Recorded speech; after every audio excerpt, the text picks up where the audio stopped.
Hello. അപ്പം ഞാൻ വന്നിരിക്കുന്നത് നിങ്ങൾ കണ്ടുകൊണ്ടിരിക്കുന്ന ഈ വീഡിയോ എൻ്റെ ഫുട്ബോൾ കോച്ചിങ് ക്യാമ്പിലത്തെ വീഡിയോ ആണ്. ഇത് ഞാൻ ഇന്ന് ഒരു ടീമായിട്ട് പ്രാക്ടീസ് മാച്ച് കളിച്ചതാണ്. ഒരു ഫ്രണ്ട്ലി മാച്ച് എന്ന് പറയാം. ഞങ്ങളുടെ ഗ്രൗണ്ടിൽ തന്നെയാണ് കേട്ടോ ഇത്. ഇവിടുത്തെ കോച്ചിങ് എന്ന് വെച്ചാൽ നല്ല കോച്ചിങ് ഒക്കെയാണ്. നന്നായിട്ട് എല്ലാം പഠിപ്പിച്ചു തരും. അപ്പം ഇന്ന് ഈ വീഡിയോ ആയിട്ട് വരാൻ കാരണം ഞാൻ ഇന്ന് ഇവിടെ ഫുട്ബോൾ കോച്ചിങ്ങിന് പോയി. അപ്പം അതിനെക്കുറിച്ച് ഞാൻ പറയാൻ വേണ്ടിയിട്ടാണ് വന്നത്. ഇപ്പം എന്തായാലും രണ്ട് ടീമും നന്നായിട്ട് കളിച്ചു. പിന്നെ ഞങ്ങളിപ്പോൾ ജൂനിയർ ടീമിലാണ് ഞങ്ങൾ കളിച്ചത്.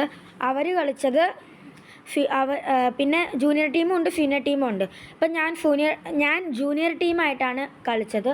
ജൂനിയർ ടീം ആയിട്ടാണ് ഞാൻ കളിച്ചത്. ഓപ്പോണൻറ്റും ഞങ്ങളും ജൂനിയറാണ്. പിന്നെ സീനിയേഴ്സിൻ്റെ കളി ഞങ്ങൾ എടുത്തില്ല. കാരണം ഞങ്ങൾ പെട്ടെന്ന് വീട്ടിലോട്ട് ഞങ്ങൾ പോയി. പിന്നെ നല്ലൊരു കോച്ചിങ് ക്യാമ്പാണ് എന്ന് നേരത്തെ പറഞ്ഞല്ലോ. വേറൊന്നുമില്ല, നിങ്ങൾ ഈ വീഡിയോ ഒന്ന് കാണും.